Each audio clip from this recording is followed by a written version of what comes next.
Hello everyone, आज date है 21 मई 2023 और द हिंदू न्यूज एनालिसिस में आपका स्वागत है। इस वीडियो में हम द हिंदू की इंपोर्टेंट न्यूज को एग्जाम के पॉइंट ऑफ व्यू से डिस्कस करेंगे। नीचे डिस्क्रिप्शन बॉक्स में telegram channel volcano IAS academy का लिंक दिया हुआ है। आप telegram channel volcano IAS academy के साथ में जुड़ सकते हैं। वहां पर हर exam means UPSC, state PCS and other exams के पॉइंट ऑफ व्यू से काफी इंपॉर्टेंट इन्फॉर्मेशन आप सभी के साथ में शेयर की जाती है। तो चलो स्टार्ट करते हैं। वीडियो को स्टार्ट करेंगे एक ज्योग्राफिकल बेस्ड क्वेश्चन के साथ में। और आज आपका क्वेश्चन ये है कि सिजू केव को आपको मैप में व्यू करना है, फिर इससे रिलेटेड हर इंपॉर्टेंट फैक्ट्स को एंड इंफॉर्मेशन को कमेंट बॉक्स में टाइप करना है। कल हमने आपसे क्वेश्चन पूछा था नाथुला पास को लेकर के। तो नाथुला पास जो है वो इंडो तिब्बतन बॉर्डर पर सिक्किम स्टेट में लोकेटेड है। नाथुला पास इंडिया और चाइना के बीच में ट्रेडिंग बॉर्डर पोस्ट के रूप में भी काम करता है। नाथुला पास कनेक्ट करता है चुम्बी वैली को। चुम्बी वैली जो तिब्बतन प्लेटू वाले रीजन में लोकेटेड है, चुम्बी वैली को सिक्किम स्टेट से। अभी कुछ टाइम पहले नाथुला पास वाले रीजन पर एक मैसिव एवलांस देखने को मिला। एवलांस क्या होता है कि बहुत बड़ी क्वांटिटी में जो बर्फ है, आइस जो है वो नीचे खिसक करके आ गई माउंटेनियस रीजन से, जिसकी वजह से यहाँ पर काफ़ी ज़्यादा इशू जो है वो क्रिएट हुए थे। तो इसकी जो लोकेशन है वो हमारे लिए इम्पोर्टेंट हो जाती है। द हिंदू को डिस्कस करने से पहले हम डिस्कस करेंगे मेंटोरशिप प्रोग्राम के बारे में। मेंटोरशिप प्रोग्राम जिसमें नेक्स्ट 10 मंथ तक जो है, जो हमारे मेंटोर वो आपको एक प्रॉपर गाइडेंस प्रोवाइड करेंगे अगर आप यूपीएससी की प्रिपरेशन कर रहे हैं 2024 के लिए या फिर 2025 के लिए। देखो 2025 वाले स्टूडेंट्स जो हैं उनको अगर टारगेट फिक्स है कि यूपीएससी की प्रिपरेशन करनी है तो जितनी जल्दी आप स्टार्ट करोगे उतना ज़्यादा आपके लिए बेनिफिशियल रहेगा, क्योंकि सिलेबस जो है उसको ओवरऑल कवर करना, स्पेसिफिक अगर हम बात करें प्रीलिम्स से पहले मेंस का सिलेबस भी आपका कवर हो पाए, ये आपके लिए सबसे ज़्यादा इंपॉर्टेंट रहेगा। तो जो भी स्टूडेंट 2024-2025 के लिए प्रिपरेशन कर रहे हैं वो हमारे मेंटोरशिप प्रोग्राम के साथ में जुड़ सकते हैं। कल से 22 मई से इसके लिए रजिस्ट्रेशन जो है स्टार्ट हो जाएंगे और 1 जून से इसका जो प्रोग्राम है मेंटोरशिप प्रोग्राम वो स्टार्ट हो जाएगा। अब आपको क्या ध्यान में रखना है, मेन कैरेक्टर्स की क्या क्या इंपॉर्टेंट फीचर्स हैं इन मेंटोरशिप प्रोग्राम के।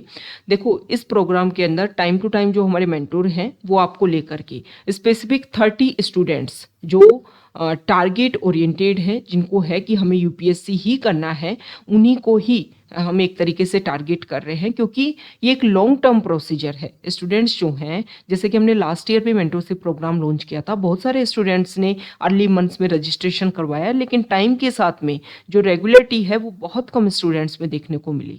तो आप अपना मनी जो है वो मेंटोरशिप प्रोग्राम में देंगे, वो मनी जो है वो आपके लिए वर्थ रहे, आपके लिए जो है वो एक तरीके से मतलब आपका यूजफुल रहे। ऐसा नहीं है कि आपने मनी दिया और फिर उसका कोई अगर आपका यूटिलाइज अगर आप उसका नहीं कर पा रहे हो तो कोई मतलब उस चीज़ का नहीं है। तो हम चाहते हैं कि जो टारगेट ओरिएंटेड स्टूडेंट्स हैं वो इसको ज्वाइन करें। ये प्रोग्राम 10 मंथ्स का रहेगा। जैसे कि 2024 के जो स्टूडेंट्स हैं उनको क्या किया जाएगा कि उनको इस तरीके से सिलेबस जो है वो डिवाइड किया जाएगा। सबसे मेन प्रॉब्लम क्या होती है, यूपीएससी का सिलेबस जो है काफ़ी ज़्यादा वास्ट होता है।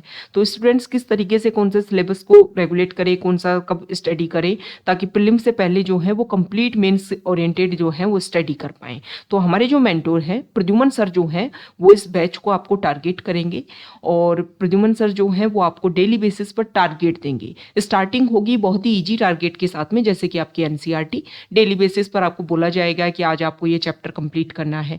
टाइम टू टाइम जो है वो आपके यहाँ पर टेस्ट भी कंडक्ट करवाए जाएंगे। और दूसरा इंपॉर्टेंट बात यह है कि आपकी आंसर राइटिंग डेली बेसिस पर आपको एक क्वेश्चन दिया जाएगा, आपको जैसा आए आपको आंसर लिखना है। मेंटोर जो है वो आपको गाइडेंस देंगे कि अच्छा आप इसमें और चीज़ें इस तरीके से इंक्लूड कर सकते हो। इवेल्युएट की जाएंगी आपकी कॉपीज। ओके, ये सारा प्रोसीजर रहेगा 2024। 10 मंथ्स का कोर्स रहेगा। ओके, मार्च में कोर्स कंप्लीट होगा और उसके बाद में 2 मंथ्स के लिए ओपन रखा जाएगा सभी स्टूडेंट्स के लिए। मतलब उसमें जो टेस्ट सीरीज है, जो भी आपका प्रीलिम्स स्पेसिफिक रिविजन जो है वो करवाया जाएगा। इसकी जो नॉर्मली जो चार्जेस हैं वो रहेंगी, इसकी फी 10,000 रुपीज 10 मंथ्स के लिए। और जो अर्ली स्टूडेंट जो अर्ली रजिस्ट्रेशन करवाते हैं उन स्टूडेंट्स के लिए ये जो फी है वो रहेगी 8,500 रुपीज।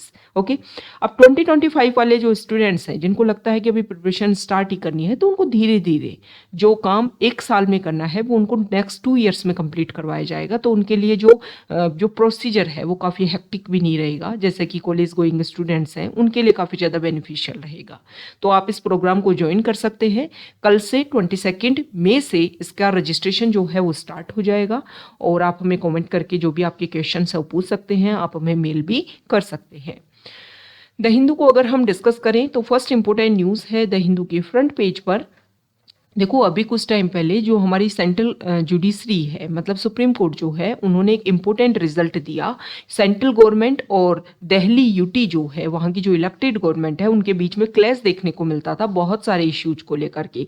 सेंट्रल गवर्नमेंट जो है वो दिल्ली के ऊपर अपनी पावर कैप्चर करने के लिए एलजी को मोर पावरफुल बनाने की कोशिश कर रही है, जैसे कि उन्होंने 1991 का जो एक्ट है उसमें भी चेंजेस किए, जहाँ पर एलजी को ही मेन प्रायोरिटी जो है वो दी गई थी। अब यहाँ पर क्या किया, जुडिशरी में जो दिल्ली गवर्नमेंट है उन्होंने पिटीशन डाली। जुडिशरी ने अब यहाँ पर इम्पोर्टेंट अपना ऑर्डर पास किया कि देखो लेजिस्लेटिव और एग्जीक्यूटिव पावर जो है वो दिल्ली गवर्नमेंट के पास में है। ओके, जैसे कि जो ऑफिसर्स हैं उनको अपॉइंट करना, ऑफिसर्स उनको जो है उनका ट्रांसफर करना, उनकी पोस्टिंग करना, ये सारा काम भी आता है दिल्ली गवर्नमेंट के पास में, ऐसा जुडिशरी ने बोला। क्योंकि यहाँ पर इलेक्टेड गवर्नमेंट है और इलेक्टेड गवर्नमेंट मतलब लोगों की कुछ आशाएं होंगी, कुछ होप्स होंगी, उनको कंप्लीट करना इस इलेक्टेड गवर्नमेंट की रिस्पॉन्सिबिलिटी है। दूसरा यहाँ पर पॉइंट ये रखा गया कि 3 पॉइंट जो हमारे आर्टिकल 239 ए में भी रजिस्टर है कि 3 पॉइंट को लेकर के दिल्ली गवर्नमेंट के पास में पावर है, लेकिन 3 पॉइंट जो है जिसमें पब्लिक ऑर्डर है, लैंड है और पुलिस जो है, ये आती है सेंट्रल गवर्नमेंट के पास में। तो इसको लेकर के फिर से बोला सुप्रीम कोर्ट ने कि हाँ ये सेंट्रल गवर्नमेंट के पास में पावर है, लेकिन और पावर जो है वो है इलेक्टेड गवर्नमेंट के पास में। लेकिन अभी क्या किया, जुडिशरी ने रिजल्ट दे दिया, अपना ऑर्डर पास कर दिया। अब सेंट्रल गवर्नमेंट ने किया है कि ऑर्डिनेंस पास। ऑर्डिनेंस कब पास किया जाता है, जब पार्लियामेंट सेंटर में और स्टेट में जो लेजिस्लेटिव असेंबलीज हैं वो सेशन में ना हो, उस टाइम जो है वो ऑर्डिनेंस जो है वो पास करवाया जाता है। मतलब इंस्टेंट मान लो किसी रूल्स एंड रेगुलेशन की जरूरत है तो ऑर्डिनेंस जो है वो पास करवाया जाएगा। ओके, तो यहाँ पर ऑर्डिनेंस पास करवा के ये बात बोली गई है। ऑर्डिनेंस में बोला गया है कि एलजी जो है वो मोर पावरफुल है, लेकिन जुडिशरी ने अपने रिजल्ट में ये बात बोली थी कि देखो एलजी जो है वो काउंसिल ऑफ मिनिस्टर्स की जो भी एड एंड एडवाइस है उसके अकॉर्डिंग काम करेंगी। तो यहाँ पर दिल्ली के जो सीएम है उन्होंने बोला है कि एक तरीके से जुडिशरी का जो रिजल्ट है उसको चैलेंज करने की कोशिश की है यहाँ पर सेंट्रल गवर्नमेंट ने। नेक्स्ट यहाँ पर जो आर्टिकल है, हमारे प्राइम मिनिस्टर विजिट पर हैं अभी जापान में, हिरोशिमा में, वहाँ पर हुआ है G7 ग्रुप की मीटिंग। हमारे प्राइम मिनिस्टर जो है मतलब इंडिया को भी स्पेशल गेस्ट के रूप में यहाँ पर बुलाया गया था। साथ ही साथ में यूक्रेन के भी जो प्रेसिडेंट है वो यहाँ पर मिस्टर जेलेंस्की वो भी प्रेजेंट थे। हमारे प्राइम मिनिस्टर और जेलेंस्की दोनों के बीच में डिस्कशन हुआ। इंडिया ने अश्योर किया है कि हम चाहते हैं कि वॉर जो है वो खत्म हो और इसका जो बेस्ट वे है उसको इम्प्लीमेंट करने में हम आपकी हेल्प करेंगे। अभी G7 में इंडिया की जो गेस्ट अपीयरेंस देखने को मिली है उसके बारे में हम और भी इम्पोर्टेंट पॉइंट डिस्कस करेंगे जो नेक्स्ट पेजेस पे वो न्यूज़ दी हुई है। यहाँ पर जो आर्टिकल है वो कर्नाटका में जो अभी लेजिस्लेटिव असेंबली के इलेक्शन हुए उसको लेकर के है। आप मुझे ये बताओगे कि कर्नाटका में लेजिस्लेटिव असेंबली की जो सीट्स हैं वो कितनी है। तो यहाँ के सीएम जो फॉर्मर सीएम भी रहे हैं यहाँ पर, और कांग्रेस को मेजोरिटी मिली थी, और यहाँ पर मिस्टर सिद्धारमैया को जो है वो सीएम बना दिया गया है कर्नाटका का। यहाँ पर जो है वो अभी G20 ग्रुप की प्रेजेंट टाइम में प्रेसिडेंटशिप इंडिया के पास में है। तो टूरिज्म वर्किंग ग्रुप की मीटिंग होने वाली है कहाँ पर, श्रीनगर में। ओके, तो डल लेक में जो है वो टाइम ये कोशिश की जा रही है कि सिक्योरिटी ड्रिल्स ताकि कोई भी इशू जो है वो ना देखने को मिले, क्योंकि यहाँ पर टेररिस्ट एक्टिविटी जो है वो काफ़ी ज़्यादा पाई जाती हैं। और इंडिया ने पहले भी जब G20 की प्रेसिडेंटशिप मिली तो हमने कई मीटिंग्स करवाने की श्रीनगर में कोशिश की थी, तब जा कर के पाकिस्तान की तरफ से भी इस तरीके के स्टेटमेंट देखने को मिले कि एक डिस्प्यूटेड रीजन है और यहाँ पर इस तरीके की जो ऑर्गेनाइज है वो नहीं की जानी चाहिए, इस तरीके को लेकर के फिर इंडिया ने दिल्ली में वो सारा सेटअप जो है वो किया था। लेकिन यहाँ पर G20 का ही एक पार्ट टूरिज्म वर्किंग ग्रुप, उसकी मीटिंग जो है वो यहाँ पर ऑर्गेनाइज करवाई जा रही है श्रीनगर में। तो देखो इसको लेकर के जो है न्यूज़ पेज पर भी आर्टिकल है कि श्रीनगर में ये ऑर्गेनाइज होगा, लोग यहाँ पर आएंगे। श्रीनगर जो है उसको एक तरीके से इसकी जो प्रॉस्पेरिटी है, इसका जो ब्यूटीफुल है, एक तरीके से ब्यूटी जो है, इसका नेचर जो है, और साथ ही साथ में यहाँ की कल्चर ट्रेडिशन वो रिप्रेजेंट होगा। और इसकी वजह से ज़्यादा इन्वेस्टमेंट जम्मू एंड कश्मीर में और ज़्यादा से ज़्यादा टूरिज्म जो है वो भी यहाँ पर प्रमोट होगा। नेक्स्ट यहाँ पर जो आर्टिकल है, तो देखो केरला में इस तरीके का जो आर्किटेक्चर, मतलब आप ये मानिए कि केरला में इस तरीके के आर्टिफैक्ट्स जो है वो बनाए जाते थे, लेकिन टाइम के साथ में डिक्रीज हो गई क्योंकि चाइना में इस तरीके की इंडस्ट्री डेवलप हुई, और इंडस्ट्री में जो है ये सब कुछ क्या होने लगे, आर्टिफिशियल मतलब मशीनरी के थ्रू डेवलप किया जाने लगा। तो इसकी वजह से जो भी इसमें आर्टिस्ट इन्वॉल्व थे उनकी संख्या कम होती गई, काफ़ी ज़्यादा प्रॉब्लम क्रिएट हुई। लेकिन अभी केरला गवर्नमेंट ने क्या डिसाइड किया है कि इस तरीके का जो आर्टिफैक्ट डेवलप किया जाता था उसको दोबारा से क्या किया जाएगा, रीडेवलप किया जाएगा। ओके, री इंट्रोड्यूस किया जा रहा है। इसमें क्या किया जाएगा, ये जो प्रोडक्ट है वो अभी केरला ब्रांड के नाम से केरला टूरिज्म जो है वहाँ पर बहुत ही एक्सक्लूसिवली कलेक्शन के रूप में इसको रखा जाएगा और इसको एक तरीके से रिवाइवल स्टेज में लाया जाएगा। तो ये काफ़ी इंपॉर्टेंट है। इसी तरीके का एक आर्टिकल जो है वो अभी हम डिस्कस करेंगे नेक्स्ट पेज पर, कि वहाँ पर भी जैसे ही यूके में जो वहाँ के किंग हैं उनका कोरोनेशन हुआ, तो ताज के पास में जो जरदोजी का वर्क होता है ताजमहल के पास में, उसके जो आर्टिसंस हैं उनके पास में वर्कलोड जो है वो काफ़ी ज़्यादा बढ़ गया है। और उसके बारे में हम डिस्कस भी करेंगे कि इस तरीके से गवर्नमेंट के जो इनिशिएटिव हैं उसका रिजल्ट वहाँ पर देखने को मिला। तो यहाँ पर भी केरला गवर्नमेंट है वो कोशिश कर रही है, तो काफ़ी अच्छा इनिशिएटिव है। इससे जो आर्टिस्ट इस प्रोसीजर में इन्वॉल्व थे उनके लिए काफ़ी ज़्यादा ही बेनिफिशियल रहेगा, और हमारा कल्चर और ट्रेडिशन और इम्पोर्टेंट जो हमारे हैंडीक्राफ्ट्स जो ट्रेडिशन है उसको भी एक सिक्योरिटी जो है वो मिल सकेगी। और देखो प्रेजेंट टाइम में इंडिया तो काफ़ी ज़्यादा फोकस कर रहा है कि हमारा जो एंशियंट आर्टिकल्चर है, हमारा एंशियंट जो कल्चर है, ट्रेडिशन जो है वो रिवाइवल स्टेज में फिर से आए। नेक्स्ट इंपॉर्टेंट आर्टिकल है न्यूज़ पेज पर, और यहाँ पर जो भी हमने फर्स्ट पेज पर जो ऑर्डिनेंस को लेकर के इशू डिस्कस किया उसी से रिलेटेड है जो जुडिशरी ने रिजल्ट दिया था। तो यहाँ पर सेंट्रल गवर्नमेंट ने जुडिशरी का जो रिजल्ट है उसको लेकर के रिव्यू पिटीशन डाली है। ओके, और तो रिव्यू पिटीशन जो है उसको लेकर के यहाँ पर सेंट्रल गवर्नमेंट चाहती है कि जुडिशरी जो है वो रिव्यू करे दोबारा से अपने ऑर्डर को, क्योंकि यहाँ पर सेंट्रल गवर्नमेंट का ये मानना है कि देखो दिल्ली जो है वो एक यूटी है, वो स्टेट नहीं है। जैसे आपने उसको बोला कि आपके पास में कंप्लीट लेजिस्लेटिव और एग्जीक्यूटिव पावर है exception 3 points, public order, land and police. लेकिन यहाँ पर दिल्ली में अगर हम देखें तो बहुत सारी सेंट्रल गवर्नमेंट के इम्पोर्टेंट इंस्टीट्यूशंस हैं, सेंट्रल जुडिशरी है, फॉरेन के इम्पोर्टेंट ऑफिसेज हैं। तो इस तरीके से आप मोर पावरफुल जो है वो यूनियन टेरिटरी को नहीं बना सकते हो। और ये इंपॉर्टेंट बात ध्यान में रखनी है कि दिल्ली एक यूनियन टेरिटरी है, आप एक फुल फ्लेज्ड स्टेट से उसका कंपैरिजन नहीं कर सकते हो। आर्टिकल 309 जो है वो सर्विसेज को लेकर के सेंटर और स्टेट के बीच में जो है वो एक क्या करती है, डिफरेंस जो है वो क्रिएट करती है। और सबसे इम्पोर्टेंट बात फिर वही बात कि एक यूटी है, यूटी के अकॉर्डिंग ही यहाँ पर एक्टिविटी जो है वो होनी चाहिए, भले ही यहाँ पर इलेक्टेड गवर्नमेंट है। दूसरा यहाँ पर एक जो रिव्यू पिटीशन के लिए बात बोली गई ना, उसमें बोला गया है कि अभी जुडिशरी ने जो रिजल्ट दिया वो 1997 का एक 9 जज बेंच जो डिसीजन था उसके खिलाफ दिया है। उसमें सुप्रीम कोर्ट ने बोला था 1997 में new Delhi municipal corporation versus state of Punjab, उसमें क्लियरली बात बोली गई थी कि 69th अमेंडमेंट जो है उसके थ्रू दिल्ली में एक लेजिस्लेटिव असेंबली तो हम इंट्रोड्यूस कर रहे हैं, लेकिन फिर भी दिल्ली एक यूनियन टेरिटरी ही बना रहेगा। तो यहाँ पर सेंट्रल गवर्नमेंट चाहती है कि यहाँ पर जो है वो एलजी मोर पावरफुल रहे, गवर्नमेंट तो रहे, इलेक्टेड गवर्नमेंट तो रहे, लेकिन जो सेंट्रल की जो पावर है वो यहाँ पर बनी रह सके। सेंट्रल गवर्नमेंट का ये भी मानना है कि फेडरलिज्म जो एक तरीके से हमारे बेसिक टेनेंट हैं उनको यहाँ पर एक तरीके से आप एनक्रोच करने की बात यहाँ पर की गई है सेंट्रल गवर्नमेंट के द्वारा। ओके, और ये जो आर्टिकल हमने डिस्कस कर ही लिया फ्रंट पेज पर कि G20 की मीटिंग जो होगी ना श्रीनगर में, इससे जम्मू एंड कश्मीर में टूरिज्म इन्वेस्टमेंट जो है वो बहुत ज़्यादा इंक्रीज होगा। नेक्स्ट यहाँ पर जो आर्टिकल है, तो मिस्टर मोदी हमारे प्राइम मिनिस्टर विजिट पर जापान की में, वहाँ पर डिस्कशन किया गया उनसे कि आप G7 के हम ग्रुप मेंबर नहीं है, फिर भी हमें इनवाइट किया गया। तो हमारे प्राइम मिनिस्टर ने इंपॉर्टेंट बात बोली कि देखो G20 की प्रेजेंट टाइम में प्रेसिडेंटशिप जो है वो हमारे पास में है, और G7 कंट्रीज मेंबर प्लस में इंडिया, ये G20 ग्रुप के मेंबर हैं। तो हमारे बहुत सारे इशू जो हैं वो आपस में मैच होते हैं। तो उन सारे इश्यूज को टैकल करने का इम्पोर्टेंट इनिशिएटिव है कि G20 को लेकर के जो भी प्रॉब्लम्स हैं वो G7 भी उनको कंसिडर करे।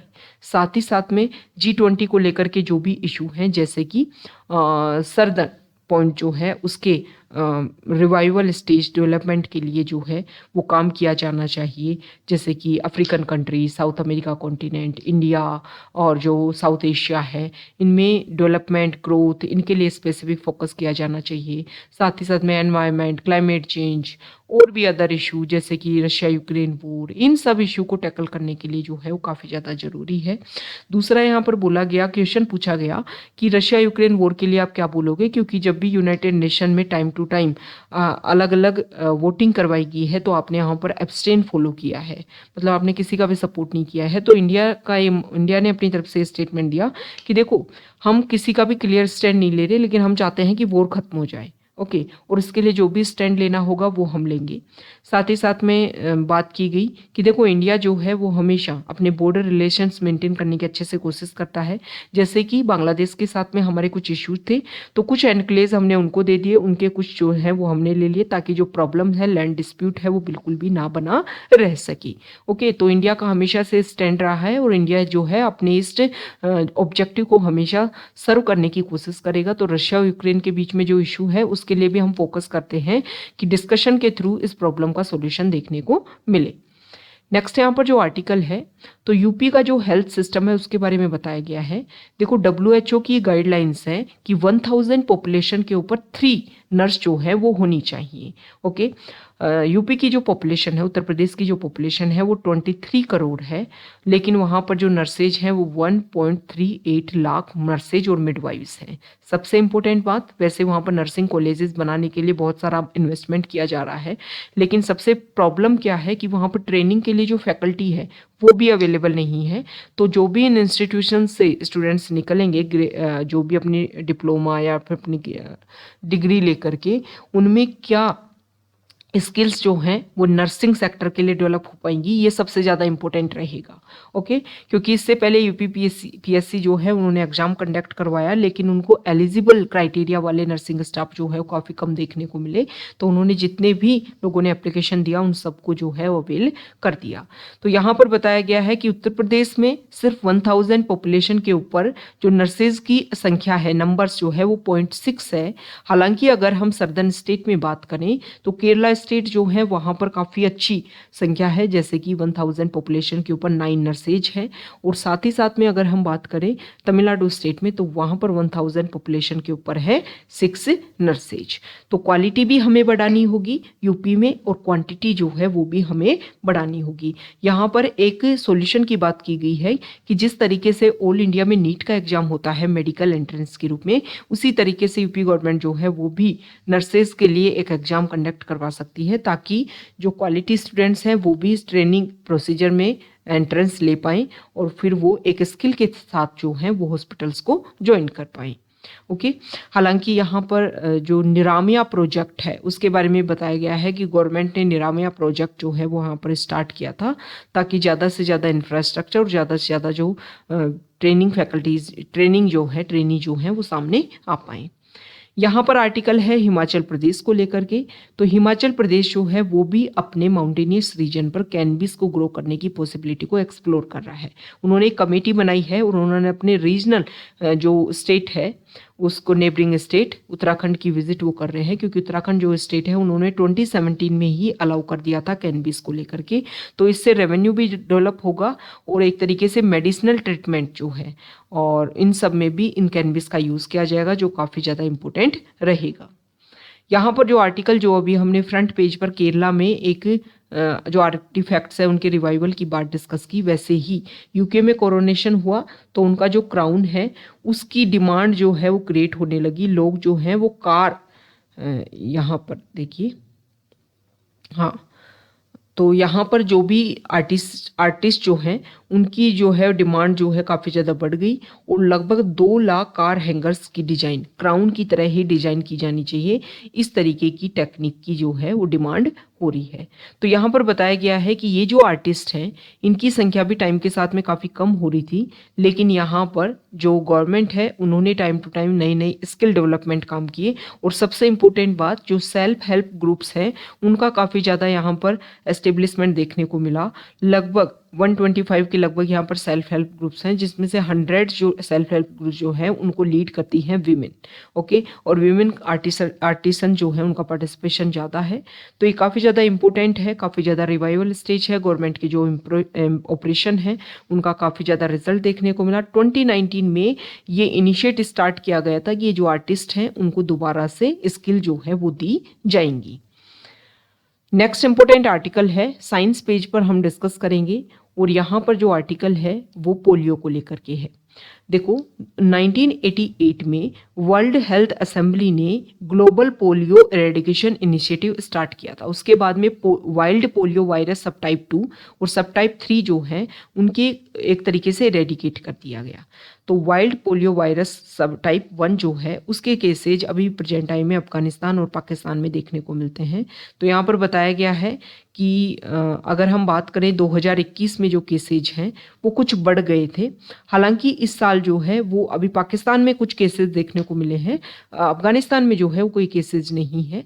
लेकिन सबसे इम्पोर्टेंट बात ये है कि ये जो केसेज है ना इनका जैसे कि अगर हम बात करें तो एनवायरनमेंट सैंपल जो है, एनवायरनमेंट सैंपल क्या होता है कि जैसे ह्यूमन वेस्टेज है या फिर सोइल से, वाटर से, एयर से सैंपल जो है वो टाइम टू टाइम ट्रेस किए जाते हैं, उनको व्यू किया जाता है ताकि कोई डिजीज़ के जो सैंपल्स हैं वो तो नहीं देखने को मिल रहे हैं। तो उसमें जो है वो पोलियो के सैंपल देखने को मिले हैं। साथ ही साथ में अलग अलग कंट्री जहाँ पर बहुत पहले पोलियो जो है उसको इरेडिकेट कर दिया गया था, वहाँ पर वैक्सीन डिराइव्ड पोलियो वायरस के केसेस दोबारा से आ रहे हैं और इन कंट्रीज में शामिल है democratic Republic of Congo, Israel, Malawi, Mozambique, Republic of the Congo, Yemen, UK, US, Israel, Canada, इनमें भी केस जो है वो देखने को मिल रहे हैं। तो हमने जो ग्लोबल पोलियो टारगेट डिसाइड किया था उसके अकॉर्डिंग, मतलब ये जो सैंपल्स, ये जो केसेज आ रहे हैं उसका एरेडिकेशन जो है उसको प्रेजेंट टाइम के केसेस के अकॉर्डिंग जो है अचीव नहीं किया जा सकेगा। नेक्स्ट यहाँ पर जो भी लेक्स अवेलेबल हैं पूरे वर्ल्ड में उनको लेकर के एक एनालिसिस किया गया और ये देखा गया कि लेक वाटर स्टोरेज जो है वो डिक्लाइन हो रहा है पूरे वर्ल्ड में। यहाँ पर जो आर्टिकल है वो कोविड को लेकर के है।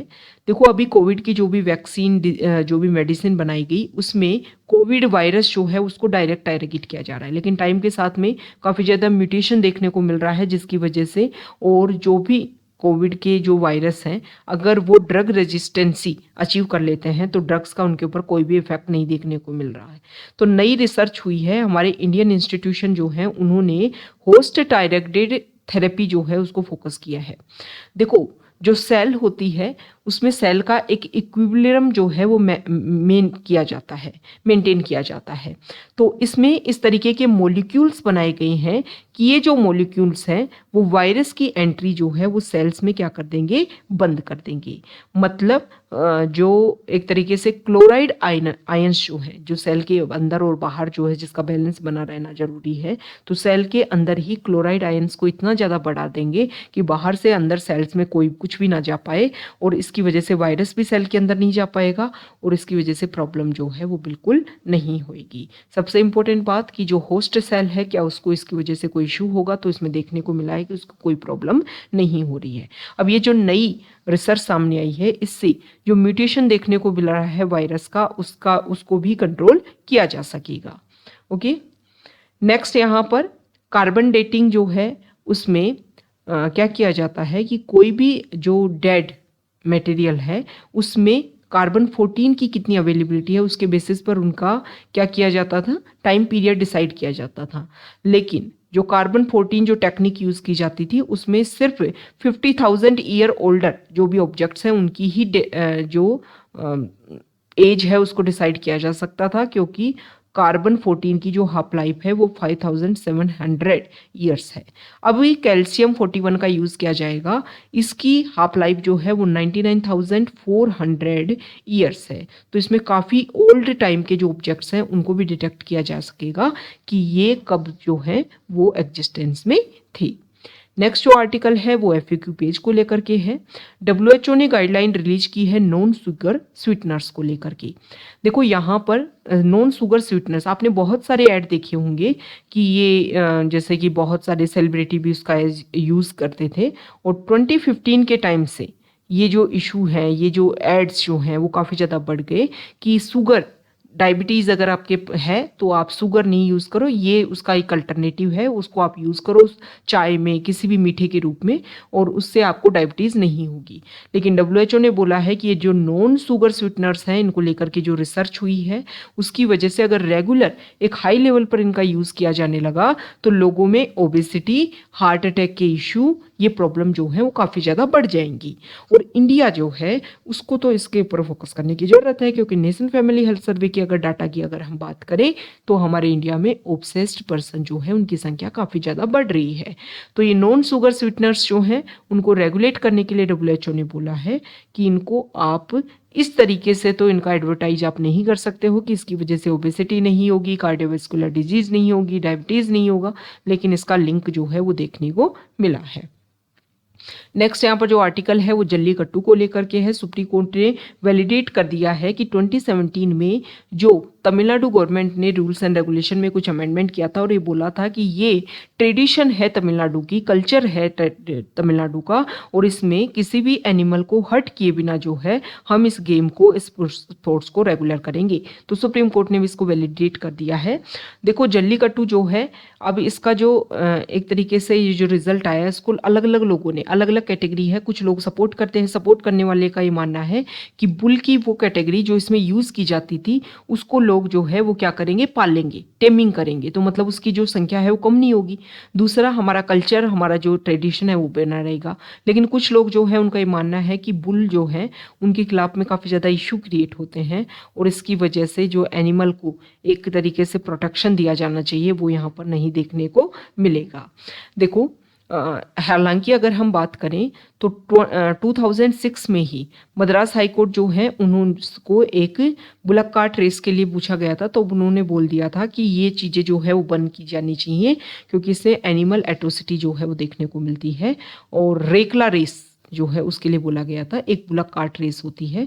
तो एक तरीके से जल्लीकट्टू को भी बैन कर दिया गया था। फिर टाइम टू टाइम इसको लेकर के रूल्स एंड रेगुलेशन बने। 2011 में सेंट्रल गवर्नमेंट ने क्या किया कि इसको बुल जो है जो इसमें यूज़ किया जाता है उसको एक एनिमल कैटेगरी में इसको डाल दिया, और मतलब उसके रिस्ट्रिक्शन के लिए, उसके रूल्स एंड रेगुलेशन के लिए फिर जो रूल्स हैं वो इम्प्लीमेंट होने लग गए।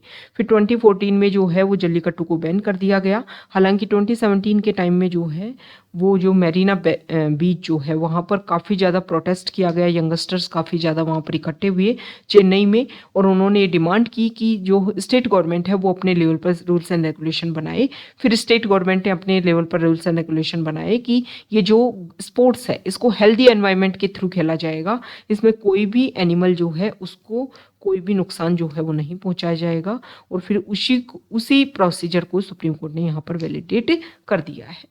ओके, और इसी तरीके का अलग अलग प्रोसीजर, जैसे कि महाराष्ट्र में भी गेम होता है इसी तरीके का जिसमें एनिमल का पार्टिसिपेशन देखने को मिलता है, और कर्नाटका में बुलक कार्ट रेस जो होती है जिसको कामला के नाम से जानते हैं, ओके, बफेलो रेस होती है कर्नाटका में, और बुलक कार्ट रेस होती है महाराष्ट्र में। इसको भी एक तरीके से अलाउ कर दिया गया है। तो ये आज का हमारा द हिंदू न्यूज़पेपर का डिस्कशन था। अगर आप यहाँ तक आए हैं, वीडियो आपको अच्छा लगा है तो प्लीज़ वीडियो को लाइक कीजिए, शेयर कीजिए और चैनल को सब्सक्राइब कीजिए। देखो हमने स्टार्टिंग में डिस्कस किया नाथुला पास के बारे में, तो इसी तरीके से हिमालय रीजन में जो भी इंपॉर्टेंट पास हैं उनको लेकर के वीडियो अपलोड कर रखा है, आप जा करके व्यू उसको कर सकते हो। Okay, thank you.